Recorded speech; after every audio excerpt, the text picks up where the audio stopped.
Do you know that your mindset is a habit? Your sense of personal power is a habit. The quality of your relationships is an outcome of your interpersonal habits. Your net worth is based on your money habits. Your business success is built on your entrepreneurial habits.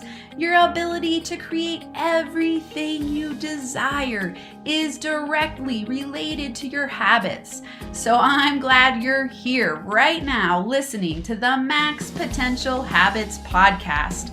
I'm your host, Dr. Amanda Barrientes, the founder of NFA Coaching, and every week I'll bring you tips, tools, and inspirational interviews that will help you learn how to cultivate strategic habits that will set you up to be a NFA habits master so you can create the life and business of your dreams on your terms.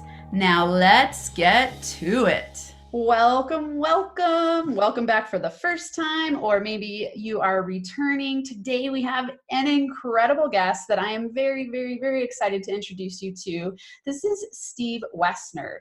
He's the founder and CEO of Predictive ROI, a digital marketing agency, and the host of Onward Nation, a top-rated daily podcast for learning how today's top business owners think, act, and achieve. Onward Nation is listened to in 120 countries around the world. Stephen is the author of 3 books, including the #1 bestseller, Profitable Podcasting, and his digital marketing insights have been featured in Forbes.com, Entrepreneur.com, The Washington Post, and Inc. magazine. Y'all listening, this is going to be an incredible podcast. I actually am reading his book right now, and I feel so honored that he's here. I reached out, and he was like, hey, I've helped people build profitable podcasts. And he started his journey not that long ago in podcast world. I think it was 3 years ago, right, Steven?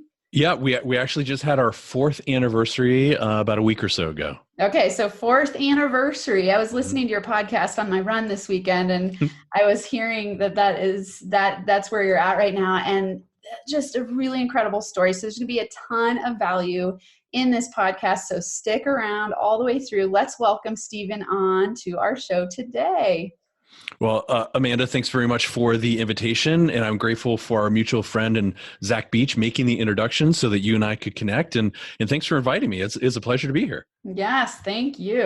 I'm so curious. So I'm reading your book, obviously, and as everyone listening knows, this is a very new podcast, and I'm very upfront about my growth process and learning. And a lot of people, if you're new here, I'll just recap real quick. I started in podcast world because for me, I think it's so valuable to have a free resource to help people learn and grow on the go.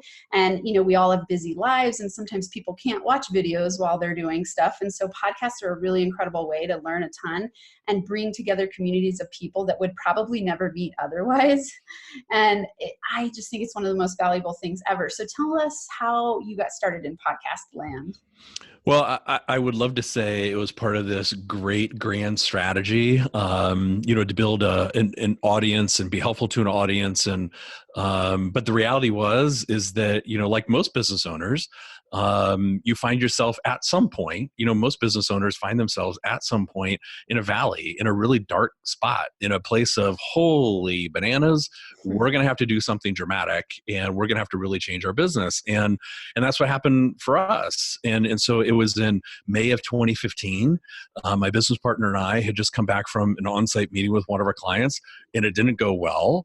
We ended up losing that client, and that client represented a significant percentage of our revenue.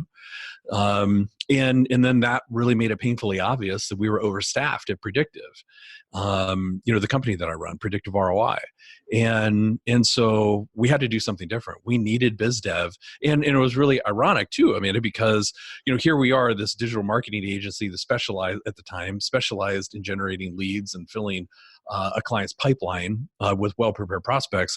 And we were doing a horrible job of that for ourselves.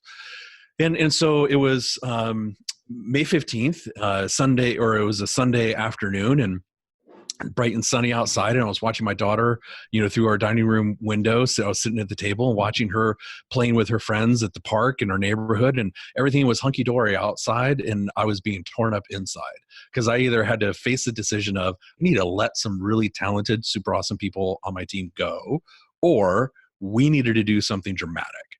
So I fired off an email to my team and I said, okay, guys, here's what we're going to do. We're going to launch a daily show. It's going to be called Onward Nation. We're going to interview the very best business owners that I can essentially get a hold of. We're going to interview them, share that, and we're going to get some really awesome prospects to come our way and want us to do their stuff for them. Now, obviously, that's not a strategy, but that was the depth of my strategy. And to my team's credit, we launched Onward Nation 30 days later. It was a daily show. And praise God, within 60 days, we had some guests come to us and say, hey, could you do that for me? And I'm like, do what for you? And they're like, could you build me a podcast? Hello. And as any bright-eyed, desperate entrepreneur would say, yes, we can. Absolutely, we can do that. Well, how much would you charge me? How about this? And so we did. And all joking aside, one guest turned into another guest, then a book. And so now several years later, it's turned into, something pretty significant. But I would love to say it was part of a grand strategy. But what is the age old quote? What is it, like? Desperation's the mother of all invention, or something like that. And we were definitely practicing that. Yeah, this is fascinating. Tell us, what for you, podcasting, how did that all of a sudden stand out as a beacon of hope for you? Again, didn't really know what else to do. I was really nervous about, the idea of doing like a daily YouTube show. And I had been a guest of John Lee Dumas's, EO Fire. And I thought, well, I have a headset and I've listened to that episode. It wasn't too bad. And so maybe I could, take a stab at doing that. And I'd been on, one other show and it was fine. And so I thought, well, I like to ask questions. I'm kind of curious. And so I'll do a little Hail Mary here and see if it works. And praise God it did. But so other than that, I mean, that was literally the depth of, well, let's do that. I love this. I think reading your book, I got that piece too, where it was like, it wasn't necessarily a planned out strategy, but you executed it so quickly because you had some idea that it might work and your team pulled together to go, okay, we're all desperate right now. Let's figure this out as fast as we can. Right. And then it worked. Yeah. Yeah. And, I know we'll talk about habits later. But if there's anything, I guess, a habit or a skill set of mine that I'm grateful for, it's the fact of, some people call it stubbornness. Other people call it inflexibility. I call it discipline. Is that when I get committed to a certain thing, I mean, I will drill that, hole, definitely like a mile deep. I don't go an inch wide, or I do go an inch wide and a mile deep versus being surface across a lot of things. And so, thankfully we drilled and drilled and drilled and kept on drilling and stayed focused, and it turned into something really, really special. But all of that credit goes to my team, our mentors. We got great advice along the way, and we stayed super diligent on what we were committed to do. Yeah. So in those beginning stages, when you decided to do the podcast, did you map out, I know in your book, you talk about a strategy that we can talk about, the Trojan horse strategy. Tell us a little bit about that. How quickly did that come into play for you? Well, it came into play probably about, let's see, let me get the timeline right. It came into play probably about 4 months into the show. Okay. So the show was live for about 60 days. A couple of the guests came back to us and said, hey, could you do that for me? We said yes. Like I said a few minutes ago, we produced those shows, launched those shows, but we were still struggling with biz dev. I mean, that was 2 opportunities, right? And we had a big hole to fill. And so thankfully, one of those shows we produced also happens to be the show of one of my most influential mentors in my life. His name is Drew McClellan, and he's the CEO of the Agency Management Institute. And so, we have a lot of calls back and forth, and he and I are also very good friends. And we're members of AMI, again, Agency Management Institute at Predictive. And so during one of those kind of late night calls, he's like, and I'm kind of complaining about biz dev or the lack thereof. And he says, okay, look, Onward Nation's awesome. The show you built for me is awesome. Why in the world are you not doing this for others? And out of desperation, I'm like, awesome. Who would we do this for? And he's like, oh, for Pete's sake, seriously, you've interviewed, now the show's been live for, 4 or 5 months. You've interviewed a couple hundred business owners. Like, why on earth would you not go back to business owners who are obviously, open to podcasting because they were your guest, and ask them, if they don't have a show, would they like one? I'm like, that's freaking brilliant. And so we did. I reached back out. It was mid-November. I reached back out to 23 of them. 14 agreed to phone calls, and 6 said yes. We closed $223,000 of biz dev in like 2 weeks. Wow. I'm like, okay, this works. And then it's so fascinating. Sometimes we don't see the ticket right under our noses. Amen. So like for your listeners, and that isn't something like uniquely gifted to me. That isn't, now granted, we set ourselves up for success because we developed good relationships with guests and we'd put out a good product. I get all of that. But to your point, we can all find low-hanging fruit opportunities if we just set the stress aside for a second and give ourselves the grace to actually think clearly for 5 minutes sometimes. And then be able to see the opportunities that are right in front of us. But oftentimes there's so much going on and so much distraction and so much pressure and whatever that we can't give ourselves the grace of 5 clean minutes to come up with something. I love this. I really want to highlight this for listeners too. And that's so powerful. So when you're in a constant stress state, your brain does not function the same way as when you take some time to calm down your amygdala, which causes you to worry and stress, and you cannot see things clearly. You only see in black and white when you're in a stress state. So if you're in a hyper stress state in your business right now, make sure you take a few minutes, 5 minutes, you're saying, talk to some people, get some ideas, and just give yourself that break from the stress state. I love that you said that. Just set aside the stress for a few minutes so that you can actually see more clearly and come up with some strategic ideas to grab the low-hanging fruit that's probably there for you. Yeah. And I have felt the pressures. I have felt the dramatic pressure of whether it's finance, whether it's admin, whether it's marketing, sales, it doesn't matter. I have felt all of it. And I'm not saying this as easy as, well, I'm just going to take 5 minutes here. I'm going to set aside. Sure. I get the pressure, but if you don't give yourself the grace of, okay, that burning problem is going to be here in 5 minutes. If I don't just get up from my desk, go take a walk for 5 minutes and think, it's like, okay, how can I reset this? How can I think creatively? How can I think about low-hanging fruit? Who are the clients that I'm already working with who could give me a referral, who I could potentially provide additional value for an upsell, right? Where I could take my relationship deeper with them. Or is there a partner who might be able to give me referrals? Could I do a webinar? Could I co-teach something? Could I speak for free at a biz dev thing and get my name, right? It's like we have to change our, as Tony Robbins likes to say, our state. Yeah. And then all of a sudden, to your point, the amygdala was like, okay, I'll release the floodgates here and give you some ideas. Yeah, I love that too. And everyone listening, what Stephen just did is so powerful. He was showing you how to switch into the how can I mindset. So instead of going, I'm scared, I don't know what to do, and you're focusing on the problems and the fear, you switch into this place of going, how can I? Who do I know? Who can I reach out to for help? What can I do here? And so you get into solution-based action mode instead of fear-based passive inaction that really keeps you stuck in that. And I love what you're saying too, of where it isn't, stress. And it's not realistic to go, oh, you're going to solve all of your business's problems in 5 minutes. But if you do that on a consistent daily basis, you're going to be a lot farther ahead because that stress is always going to be there. Building a business takes a certain level of stress on a consistent basis. And the way that you handle that stress really matters. Amen to that. To your point about sort of the economics of the how can I was listening to a presentation by Dan Kennedy. This was years ago, but I thought he made a really excellent point, and it was on the topic of marketing to the affluent. And the whole point or the pushback from the audience was, or person in the audience was, well, I can't charge that. I can't charge that because the cost per sale or the cost per acquisition is going to be so high, or I can't advertise in that place because the cost per acquisition is going to be so high. He's like, no. Hang on a second.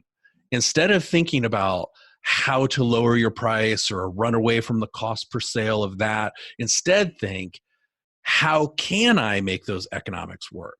So how can I, instead of being afraid of charging $8,000 to $10,000, how could I charge $20,000 in order to make the cost per sale work? And think about what additional value could I put into that engagement, relationship, whatever, that would now be worth $20,000. And then you don't care what the cost per acquisition is. And so when I heard that, I'm like, oh, well, just change the game entirely, and it makes complete sense. Yeah.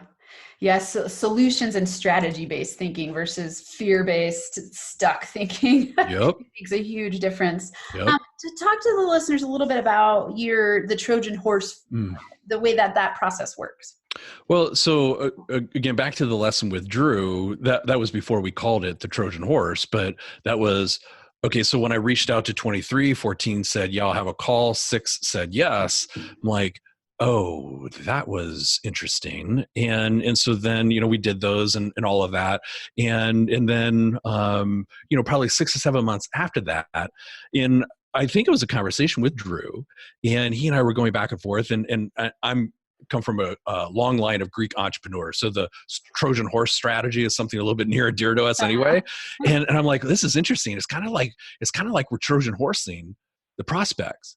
He's like, well, that's interesting. And then we kind of, continue to play on that. And it was like, this is like the Trojan horse of sales, meaning that the whole story of the Trojan horse, there was a 10-year war for the Battle of Troy, and the Greeks leave, and they leave the Trojan horse, on the beach, and the Trojans unsuspectingly wheel it through the gates. They couldn't get past those those super high walls for 10 years.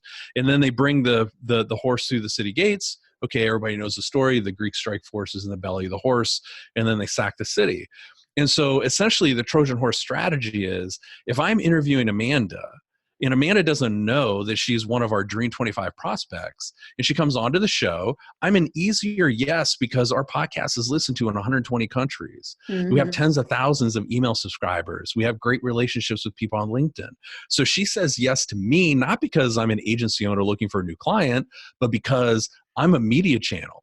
I'm a conduit to an audience that might be helpful to her in growing her business. So she says yes. But then it's not like we hang up and then afterwards I'm like, so, hey, Amanda, how's about we get to third base with our relationship? That feels yucky. Nobody wants that.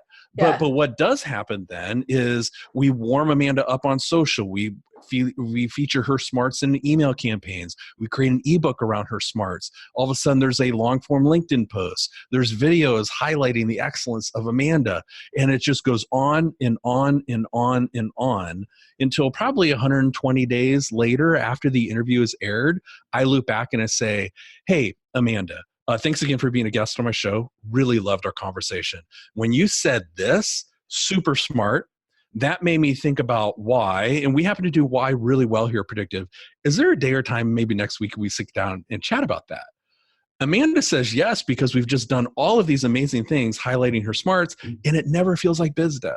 Yeah. That's the point of the Trojan horse. It cannot feel schmutzy. If it feels schmutzy, it won't work. Yeah. Yeah. And I think it's brilliant sales strategy. If you think about, I always think about sales as caring. So, if I care about the people I'm working with, if what I'm bringing to them offers value and I'm not reaching those people, then I'm actually hurting them by not sharing what I have with them. Right. It's this constant like, okay, I'm going to bring value. I'm going to bring value. I'm going to bring value. And then when on my podcast, I say, hey, I have a new workshop. The people who listen to me on a regular basis are like, of course I want to work with Amanda because she's brought me all this value for months and months on her podcast. And it just makes sense. I've done it, for a lot of the workshops I've gone to, I have a similar, that's how they did that. I thought, oh, I've been listening to you. I love what you're teaching. I can't wait to meet this person. And I go to their workshop. And I think podcasting that way is so brilliant. So that's an incredible strategy. And so do you have, I'm in the middle of the book, so I haven't gotten to read the whole thing yet. Yeah, it's happening because it's very valuable. So for all of those of you listening, it's called Profitable Podcasting, which we talked about in the intro. And if you're interested in podcasting, there is a wealth of information here. And I think part of the value of it too is that you're giving business strategy. Yes. It's not just podcasting strategy, it's also personal growth and business strategy. And, when I was going through the evaluation you have in here up front, Mhm. I was like, oh, wow, this is really powerful to think about. Where am I in my stage of business growth, and what am I missing in this evaluation? So really useful for everyone listening. Tell us some ways, for the people who are just starting podcasts, what are some of your tips and tools there? So the very first thing that I would suggest somebody to think through is, why have a podcast? And so on the surface it might be, well, there are tons of people listening to podcasts, and yes, that's true. There's growth in podcasts. Yes, that's true. Maybe you have an inclination for audio versus video. Okay, awesome. But the why needs to be deeper than that, because we as business owners, we don't need an additional thing to hit our task list. Mm-hmm. Right? I mean, Yeah. we're busy. We've got stuff. We've got priorities all over the place. So I would urge, as you were just talking about with the book, I would urge listeners to think, okay, why do I want to do this from a business strategy perspective? It's because potentially that, well, I think that if I do an episode a week, so 52 episodes a year, I'm going to take that content and I'm going to turn that into workshop curriculum. So maybe you teach workshops like Amanda does. And if so, that could be a cool opportunity, right? Let the podcast interviews build your workshop content. Awesome. Or I'm going to take these 52 episodes and I'm going to carve out 15 of them, and I'm going to highlight those as solo casts, me without a guest. And those 15 episodes are going to be the foundation for 15 chapters in a book, maybe. So awesome. Or I'm going to turn that into a webinar series or an ebook series, or I'm going to take several of these episodes and we're going to turn those into ebooks, and I'm going to put those into Facebook campaigns in order to build a list. Awesome, potentially. So, or I'm going to map out my Dream 25, my prospects who I really want to be doing business with, and I'm going to invite them to be guests on the show to apply the Trojan horse. So my point, those are 6, right? There's a Yeah. litany of them. Yeah. But my point is, don't sit down at the microphone. Don't run out to Amazon and buy an ATR 2100 and say, I'm going to start recording audio and throw it out to iTunes because that's going to be great. Now my business is going to be filled with leads, because it won't be. And that's why most people quit at 7 episodes, because there's no business strategy behind it. So think strategy first would be my opinion. Okay, that's great. One thing I really valued in your book too is you talking about how quickly you can actually get one up and running. Yes. I think people really overthink it. And I can say this in some ways because when I started podcasting, I had this idea for quite a while, and I had a lot of other business development stuff going on. And I thought, I definitely know that podcast is on my list because I was so drawn to it myself when I was going for personal growth and development. It was great resources. And so I was at a conference with somebody and we started talking, and I'm like, I have this really great idea for a podcast. And he was one of those guys that was like, okay, let's do it. So like the next week we were up and running. And it was really cool because I wouldn't have probably taken that on my own at that period of time. But then about 2 months into that podcast, I was like, oh, I totally got this now. It's not that hard. So, from your perspective, you started with a daily podcast, which is a pretty huge endeavor. And you got that up and running within 30 days. Tell us, everyone who's listening, if they're new to podcasting, how hard is that process? Well, okay, so to get a daily up in 30 days, for us, it was hard because, it was a big learning curve for me and my team, mostly me. They responded exceptionally well because they're awesome. But I had a lot to learn. And the biggest piece with trying to do daily, right, versus like once a week, you talk about 4 interviews versus 25, that's just a lot of stuff that needs to be recorded. Right. Yeah. And so then there's, the guest list, and there's just a lot of volume of that. So it wasn't necessarily like super complicated and that kind of stuff. There was some of it that we had to figure out. But for me, it was just being able to carve out that number of hours to get that type of audio, that volume of audio recorded. I mean, that was the biggest constraint. Yeah. Yeah. And would you say for you, obviously your podcast it's been a dual growth process. It sounds like your podcast has grown Predictive and Predictive has grown your podcast. Would you say that's true? I would think so, but it's really more I think that is true, but I think the biggest piece has been the podcast growing Predictive. Okay. Because Onward Nation, without a doubt, is the greatest business development thing that we have ever done. Mm-hmm. Onward Nation has led to a book, which led then to more biz dev because of that book, Mm-hmm. and it's opened up additional opportunities for new books, speaking opportunities for me. So Onward Nation is definitely, whatever metaphor you want to use, the Trojan horse, the tip of the spear, the front end of everything that we do. I mean, it is just the catalyst to the business. Yeah. Yeah. And I've listened to a few episodes. I know you do guests and you do solo casts, Mm-hmm. and you do them 5 or 7 days a week. Well, so interesting. In as we were leading up to 2019, and this is going to sound a little bit counterintuitive, but let me kind of give the behind the curtain here for your listeners so they know where I'm coming from with this. So it was probably about almost 2 years ago now. My leadership team and I, along with Drew, we're at Disney World, and we're standing in line for the Seven Dwarfs Mine Train ride because I'm a Disney fanatic. And and Catherine on my leadership team, she says to me, "Hey, I'm thinking we ought to dial Onward Nation back to 3 episodes a week." I'm like, "No, that's crazy. I'm not doing that." And she's like, "No, hear me out." And I shut the conversation down. Not very wise on my part. Shut the conversation down. And I'm like, "No, we're not trimming it back to 3 episodes a week." Well, lo and behold, she was 100% spot on accurate. So that was a lesson learned there. It's like, whatever Kat says, just do that, because she just has a better kind of pulse of things. And Uh-huh. so a few months later, we dialed it back to 3 episodes a week and actually saw the podcast grow a bit. I'm like, that's interesting. And what it then also gave me time and space to launch a YouTube series. So we did. Okay. So it gave me time and space to launch additional content to be helpful in a different channel. Yep. All right.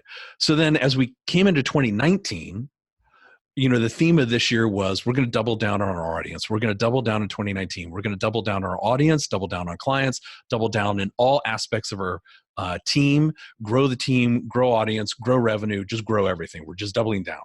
Mm-hmm. So it might seem counterintuitive to your listeners that the way that we decided to double down was actually to go to 1 day a week. Oh, wow. Okay. Okay. So then on the surface, it's like, well, why would you do that? Well, because then we got super committed to building out a resources library on predictive ROI and we just launched 5 new ebooks, and we're putting out free courses and free webinars and putting not stuff with CTA or calls to action behind it. It's just like free teaching. Yeah. So the only way that I would have the capacity to be able to do that was to reduce the number of episodes. Mm-hmm. And ironically, the podcast grew. So it was completely counterintuitive. It's like, wait a minute, fewer episodes, the podcast actually grows, and we're putting out all of this other stuff to be helpful. We are doubling down by doing less episodes. Yeah. So less quantity, more quality. Not that it wasn't quality before, but No, I get it. strategy. Yeah, right. We're getting that much more intentional about every single episode. Yeah. Wow. That's fascinating. What do you think led her to make that decision or bring that to you in the first place? Well, one, she's smarter than me. And I'm not saying that sarcastically or flippantly. I think that she understands it better than me, and that's the whole point, right? You're supposed to have people on your team who are brighter, smarter, wise, more capable than you. Yeah. And she certainly is. And so I'm grateful for that. And so she pays attention to that stuff, and she has seen what some of our other clients have done at 1 episode a week. Mm-hmm. So here we are, the anomaly. And here I'm selling packages, selling, service levels to clients based on 1 episode a week. And yet I'm actually doing more than that. Yeah. And so now that we've come in aligned with the same service level that we're selling, it just makes more sense. Yeah. Yeah. I want everyone to highlight this. What's standing out to me in what you're saying is the willingness. It's similar almost to the setting time aside to move the stress aside. It's a similar approach to take time to reevaluate what's working, what's not, when to pivot, instead of just doing what you've always done because you've always done it. Right. So you really took the time to go, okay, wait, maybe that is actually something that if we free up this time here, we can refocus and double down in a different way that brings different type of value or more high quality, more fine-tuned value to our listeners. And so as you got to know your audience over time and made some shifts, you actually still saw growth, but then you got to expand your reach through different platforms and different ways of reaching people, even through the podcast. Agreed. And having people on your team who aren't yes people, who are super smart and capable, who will stand in the trenches and say, no, Stephen, I think you're wrong here, but let me explain why. And then me being smart enough and wise enough and not ego driven enough to be able to say, that's interesting. Okay, initially I disagree with that, but why am I disagreeing so strongly? Is it because there's something in the data, or is there something inside of me that is making me feel like, no, I don't want to give up on that? And if that's something inside of me, that's completely the wrong reason, because we can't build a business around that. Yeah, that's so valuable. That's brilliant.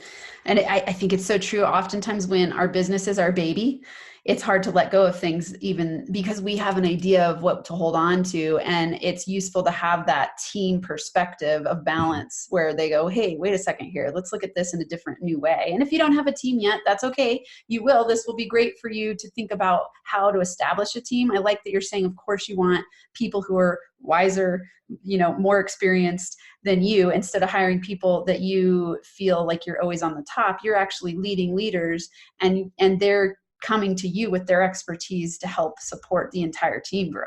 Yeah. And so within Predictive, there's a leadership team of 3 people. And so myself and Catherine Bessler, who's our director of content marketing, and then Eric Jensen, my business partner, and he's our COO.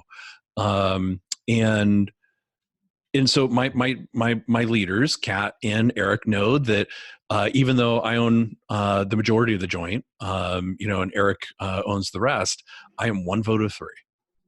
That's it. Yeah. It has never been, nor will it ever be, the Stephen Woessner show ever. I have 1 vote of 3. Yeah. And that has been good for our culture. That's awesome. It's very powerful. It to me, it always says a lot about a leader when you're able to co-lead in the cooperative win-win way. Yes. Yeah. I think it obviously fosters a culture of connection and continual growth. I want to ask, what would you say has been the biggest surprises or challenges along the way of building your business? Oh gosh. There are many. Well, so biggest challenge, I'll just give kind of the financial train wreck, is it costs us a couple $1 million in missed opportunity because, I think it was 2012, 2013-ish timeframe. Darren Hardy, former publisher of Success Magazine, was on our board of advisors. And so I spent a lot of time with Darren monthly, either in person, on the phone, whatever. And so, he was helping us work through this event plan that we had. We were going to launch an event or host an event called Predictive ROI Live in January of 2014 at the Ritz-Carlton in Orlando. And I went big, Amanda, like big. Like we put together a $2 million operating budget. We had contracted to rent nearly the entire hotel, 330 room nights out of a 425 room hotel. 1,000 room nights out of 425 available room nights. Anyway, really, really big contract. And halfway through planning this event, Darren said to me, "Why would anybody go to this?" And I'm like, well, to see you, you're going to be there. Gary Vaynerchuk's going to be there. Some other high profile people. And he's like, that makes no sense. Why is somebody going to spend $8,000 to come listen to me, Gary, you, and others? And I'm like, cause it's going to be awesome. He's like, that's stupid. You need to get this figured out. Like, really, why is somebody going to come? Like, who's going to come to this thing? And he kept asking me that over and over and over again. And I kept punting the answer to that question. And ultimately, it costs us $2 million in revenue opportunity, costs us $200,000 in cash when we had to cancel the event. Because when you cancel an event, the Marriott or Marriott Corp, who owns the Ritz, says, "Oh gosh, that's too bad you had to cancel. Here's your invoice for $166,000 for the rooms you didn't sleep in and the food you didn't eat." Wow. Because that's what you said you'd agree to. Here's 50% of the contract. And so that cost us a lot of money because I did not pay attention to one of my mentors, and that was it was beyond silly. And I will never make that mistake again. Wow. An expensive mistake, but probably that prevented you from a lot of bigger mistakes in the future because you learned from it. Well, yeah, I mean, so, Yeah. it literally, so when people say, oh, I learned from that mistake and, this tuition and all that. Yeah. We paid a lot of money, Yeah. Yeah. $200,000 in tuition. Yeah, that's a costly mistake. Yep. So that's interesting. And what you said was that from not listening to your mentor Mm-hmm. so had you listened along the way, you would have known up front, like you needed to have a more substantial why and knowledge about, what would you change if you could go back and magic wand that moment and go, okay, I would have listened to my mentor and what would you have done differently? I would have done all the listening and responding to his questions before we signed a contract with the Ritz. Okay. So And have some more strategy up front. Right. And before I signed a contract with him and with Gary, and then, thankfully these guys are friends. And so I was able to loop back and say, guys, I'm really sorry. We had to cancel the event. And everybody's like, that's fine. We got full schedules and all of that. No Yeah. big deal. Yeah. The biggest problem was, with the Ritz, because, they're not friends. And so they're like, well, sorry, but you're still paying us anyway. Sorry, here's the bill. Right. So, so what would have made a lot of sense is for me to have had all of that strategy work done before I committed to the Ritz for all of those room nights, 1,000 room nights. I mean, it's crazy. Yeah. Something that stands out to me is the boldness of that action of just going like, hey, I can do this. I can fill it and they will come. And then there's also that other side of like, well, that's not always true. You've got to make sure that you have a proven model first. Amen. Before you spend a lot of money up front. Right. And so, when cancel the event and I'm having sort of my lick my wounds conversation with Darren, he's like, look, predictive ROI, you still have a good business. Your business was not the event. You still have a good business. Go out there and build your business. Use this as a platform, launch pad, plateau, whatever, and go build your business. Think about it this way, Stephen. You're like a teenager playing baseball, and you decided that you wanted to take some swings with the New York Yankees. And you're not ready to play with the Yankees. Yeah. So keep playing, get into the minor leagues. And then, at some point, maybe you will have, a big event like that or whatever. Yeah. And who knows, maybe we will. But, and so that was, I love sports. So that was a good metaphor for me. Yeah, that makes sense. I like that. And this, you might have already answered this in a way, but I'm thinking about advice for staying in the game. For all the listeners here, there's a wide variety of people listening. I know your audience is for mostly people who have businesses that they've built to 1 million plus. Mm-hmm. So in my audience, I would imagine it's a much wider audience and people who are in startups because I'm more in that phase. Okay. So it's probably who I'm drawing to listen to me. What would you say for the startups in terms of staying in the game of business? So let's go back to the mentorship piece. I think I think it was Einstein. He's often credited with you do the same thing over and over again and expecting a different result outcome, and that's the definition of insanity. Yeah. So I think sitting down with some people who have done what it is that you want to do, and sit down with them and ask for their mentorship and their smarts, so they can give you an unbiased view of where they think your business is headed, and some things that you can do to course correct and to grow and to shed debt or whatever. Mm-hmm. And if unbiased mentors looking at your business says, hey, Amanda, I think that you could do this thing or that thing or this, or go talk to that person or whatever, and give you a good unbiased view, then keep going. If you sit down with 4 or 5 or 6 mentors who have been very successful doing what it is that you like to do, and they all say, it's time to punt, this thing isn't going to work, you should listen to that. Mm-hmm. Now, through that process, when we were struggling years ago, we were sitting down, and we still do sit down with mentors and whatnot. And they were all like, okay, you need to refine your focus. You need to drill even deeper. You need to go down this path. You need to pay off this debt. You need to get this free and shed that person, or maybe add 3 people or whatever. They were giving us all that advice, and we were doing all of it, but none of it was ever quit. But had some of them said, I think you've run the course here, and there isn't a lot of value in predictive, we probably would have punted.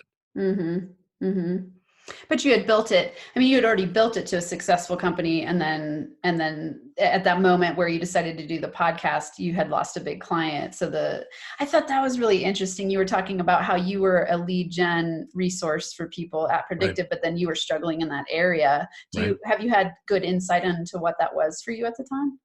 And why we were struggling at it? Yeah. Yeah, because we weren't applying the same level of discipline from a content perspective, from a marketing perspective, from just an application of our skill sets internally. We were applying them externally but not internally, and so Onward Nation actually forced us to fix all of that. Mm-hmm. Right? It made us, so the sort of the age old kind of, I don't know if axiom, excuse maybe is a better word, in our industry is, the cobbler's kids have no shoes, typically an agency is going to be terrible at their own marketing.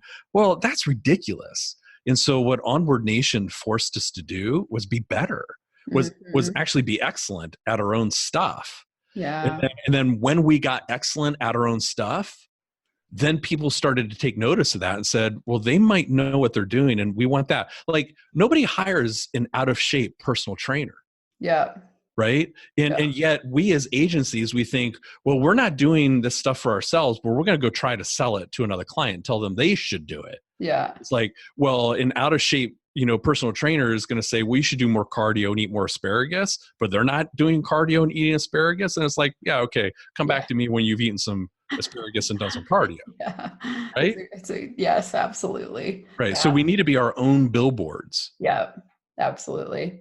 That's awesome. Okay. Tell us, I could ask you a million questions, but I know, I want to think about listeners' time. Tell us what are the top 3 max potential habits that you think got you where you are today? I think the first one for me is my daily devotional. And so what I mean by that is I have, I know your listeners can't see it, but I know that you can. Right behind me there is my daily devotion and some of our biggest goals for through the end of the year.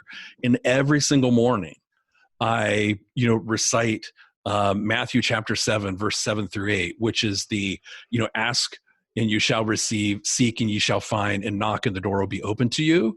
Every single day I think about our goals and I ask for that. And then I'm part of my daily devotion is I seek the clients, the prospects, and the teammates that will help us accomplish that. And then I knock, and I will knock on every single door that is in front of me. And whether it's open or closed, I will knock to see if it does open. But, lots of people think that the law of attraction came out of the movie Secret, or the law of attraction came out of something that Jim Rohn wrote, or that, Napoleon Hill wrote. No, it came out of the book of Matthew chapter 7, verse 7 through 8. And I recite that every single morning. And I probably do it about 20 times a day. So that's the first one. It's such timeless wisdom. Yeah. I mean, it doesn't have to be some sort of the latest guru in professional or personal development. Yeah. Just read the book of Matthew. It's all in there. Yeah. Okay. So daily devotional, and that's related. I love, that's so fascinating that so far I haven't had anyone recite a Bible verse that's so clearly aligned with personal growth and development world and all of that's come from that. Yeah. Awesome. Yeah. Okay. Yeah. It doesn't have to be more complicated than that. Ask, seek, knock. I mean, really, that's like BizDev 101, ask, seek, knock. There it is. Yep. Brilliance. And so the second one for me is, we sort of touched on it, and that is discipline.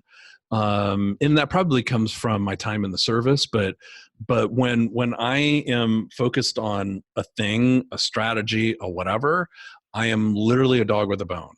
And so I completely ignore the shiny object syndrome and all of that other stuff. I stay 100% focused, and I will drill that hole as deep as it needs to be until we strike oil. That doesn't mean that I'm stubborn or that I'm not seeking advice along the way and that I want to try and not do something stupid, whatever, because I've learned from past mistakes. But once I know what the course is, I am all in drilling that. So that's the second one. Awesome. Okay. The third one is, for me, is we win together. And what I mean by that is I am so very invested in my team, investing in them in time and spending one-on-one time with each of my teammates, investing in their personal development, investing in their growth in any way I possibly can, setting big goals and mentorship every single week to help them accomplish that. Because one of our core values here is that we win together, not just as a team, but with our clients. And in order for that to happen, in order for my team to show up the way that I want them to show up, I have to be there for them. They expect it and they deserve it.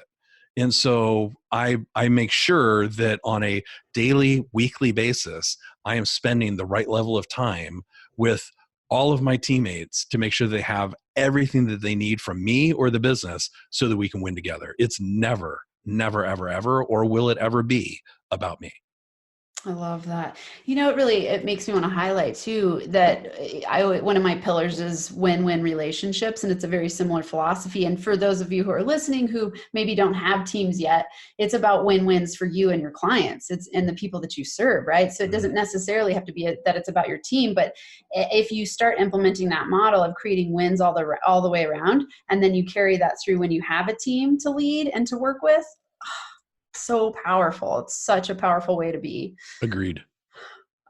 This has been incredible. Tell everyone. So I know for those of you listening, I know that I could spend hours asking you about your knowledge, because in this book, there is a plethora of knowledge. So for anyone listening and you want to dig deeper into how Stephen has created a podcast that's listened to in 120 countries. This is huge, everyone. If this is the path that you want to be on, like he's saying, you're not going to go to a personal trainer who is overweight.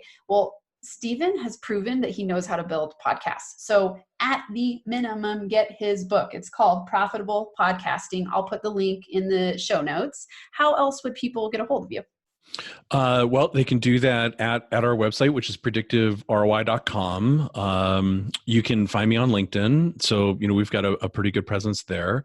So just hit me up on LinkedIn. Or you can drop us a note, through our website, and I read and reply to every single email. So, please do let me know if I can be helpful. Awesome. And I didn't really ask you much about Predictive ROI, but it sounds like it's a marketing agency. Can you give us just a quick recap of what you do there? Yeah, and so the business model's kind of morphed over the last several years, and so is it a marketing agency? Yes. We're 100% focused now on helping business owners build their thought leadership and then monetize that content.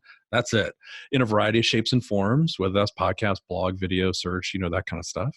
Okay. But that's 100% what we're focused on, helping a business owner get really, really clear about what they care about, build an audience and platform around that, and then how does that hook back into their business to drive biz dev and move the business forward, as opposed to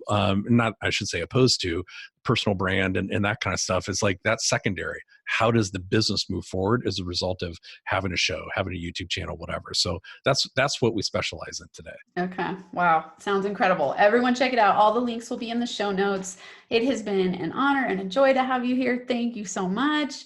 For everyone listening, I will see you again soon. I hope you have a NFA day where you thrive and feel alive. Thanks so much for listening to this episode. If you're liking this podcast, help spread the word by subscribing, sharing, leaving a rating and a review. To connect, go to nfacoaching.com, where you can join the Max Potential Habits community and get access to all of my free and paid resources. There's daily inspiration on Instagram, IGTV videos, access to the Max Potential Habits LinkedIn group, and links for working with me in the live weekly Max Potential Habits online group training, the NFA Money Magnet Habits online course, and if you're really serious about taking it to the next level, you can also schedule a Max Potential coaching consult. Until next time, I hope you have a NFA day where you thrive and feel alive.